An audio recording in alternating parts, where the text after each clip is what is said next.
Shalom, jumpa lagi di channel Eklesia Kuriakon.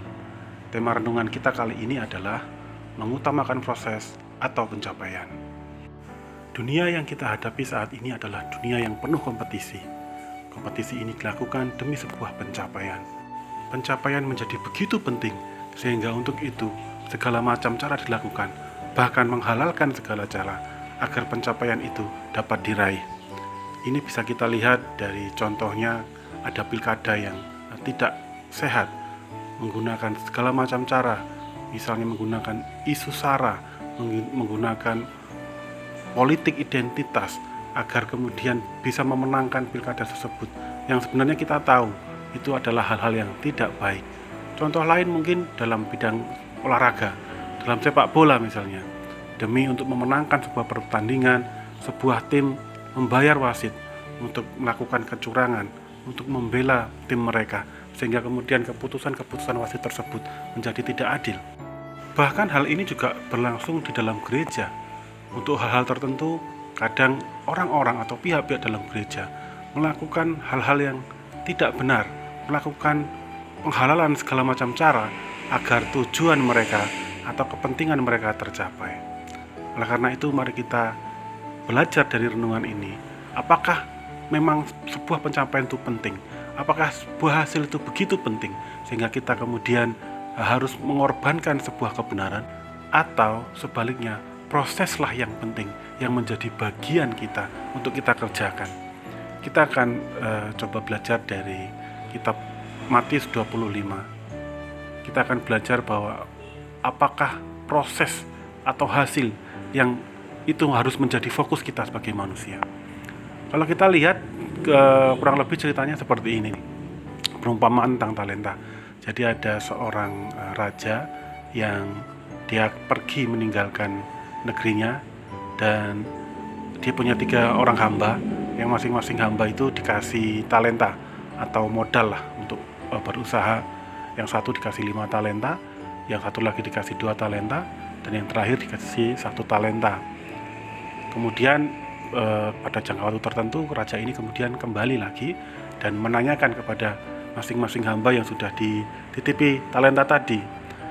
Hamba yang pertama yang dikasih modal 5 talenta ternyata kemudian berhasil mengembangkan modal 5 talenta itu menjadi 10 talenta, artinya dia untung 5 talenta. Hal yang sama juga dilakukan oleh hamba yang diberi talenta 2 buah. Dia juga berhasil mengembangkan talenta tersebut dari 2 buah menjadi 4 buah talenta. Nah, yang menarik adalah hamba terakhir dikasih 1 talenta dan dia tidak mengelolanya, dia cuma menyimpannya saja, dan kemudian ketika ditagih dia tidak bisa memberikan hasilnya, dia cuma mengembalikan saja hasil talenta yang dititipkan oleh raja tadi. Nah, menariknya adalah reaksi dari raja tersebut. Untuk hamba yang punya 5 talenta dan kemudian mengembangkan sehingga mendapat hasil jadi 10 talenta, pujian raja tersebut cukup menarik, karena si raja tidak kemudian memuji, hebat sekali kamu hambaku yang berhasil dan sukses, kamu sudah mengembangkan 5 talenta menjadi 10 talenta. Tidak, tapi raja tersebut memuji hamba tersebut dengan kata-kata demikian, baik sekali perbuatanmu hambaku yang baik dan setia. Jadi pujiannya bukan sukses dan berhasil, tapi baik dan setia. Begitupun ketika hamba yang kedua datang, yang dikasih 2 talenta tadi datang, raja juga mengatakan hal yang sama. Dia tidak kemudian memuji, hebat sekali kamu sudah berhasil mengembangkan talenta ini dari 2 talenta menjadi 4 talenta. Tidak. Rajanya memuji hamba tersebut sama persis seperti hamba yang pertama, yaitu dengan kata-kata, baik sekali perbuatanmu yang baik dan setia.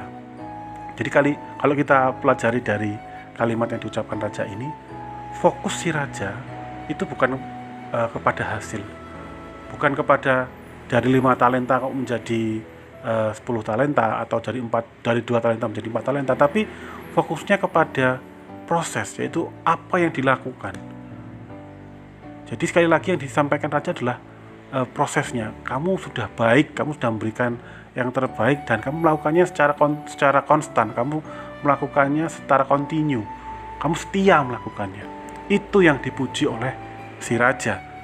Sekali lagi dia nggak bilang hebat sekali kamu sudah sukses, enggak, dia nggak bilang seperti itu.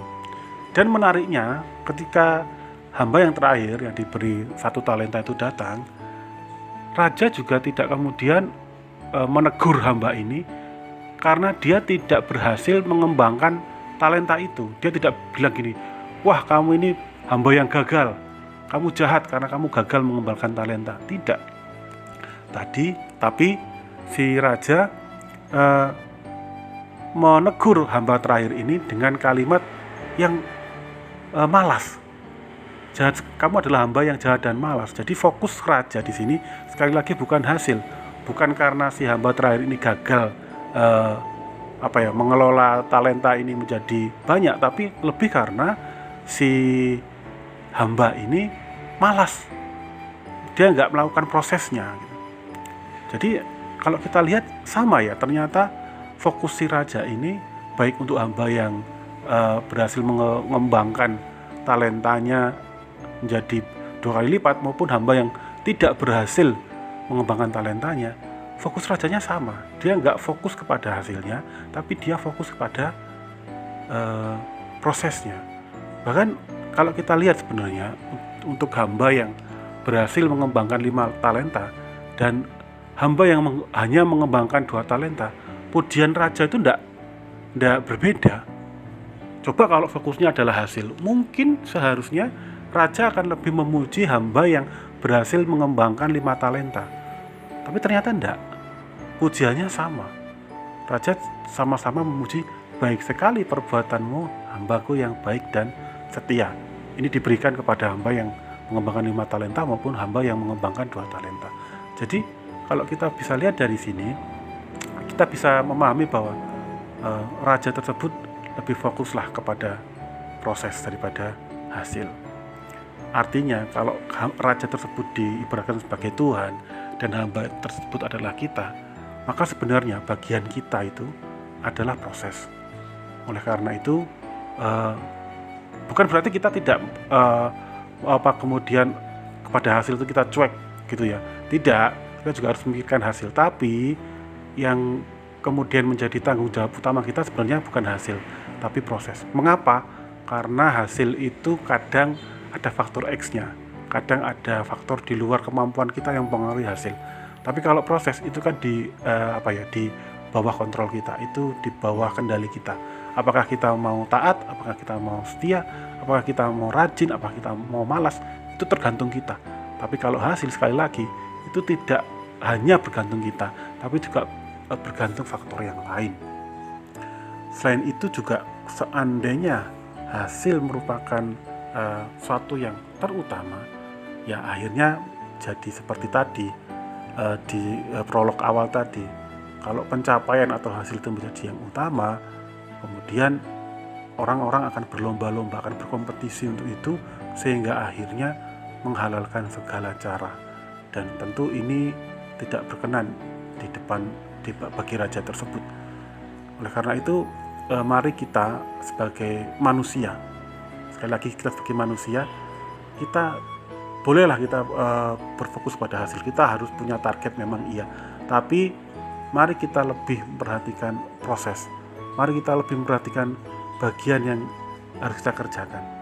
Karena sekali lagi, hasil itu bagiannya Tuhan. Rencana Tuhan itu begitu kompleks yang kita nggak akan mampu memahaminya. Sehingga kadang hasil itu bertentangan dengan apa yang kita inginkan. Karena sekali lagi, hasil itu bagian Tuhan, dan rencana Tuhan itu kadang begitu kompleks yang tidak hanya berkaitan dengan kita saja, tapi juga hal-hal yang lain. Oleh karena itu, mari kita fokus kepada proses, karena proses itulah bagian kita.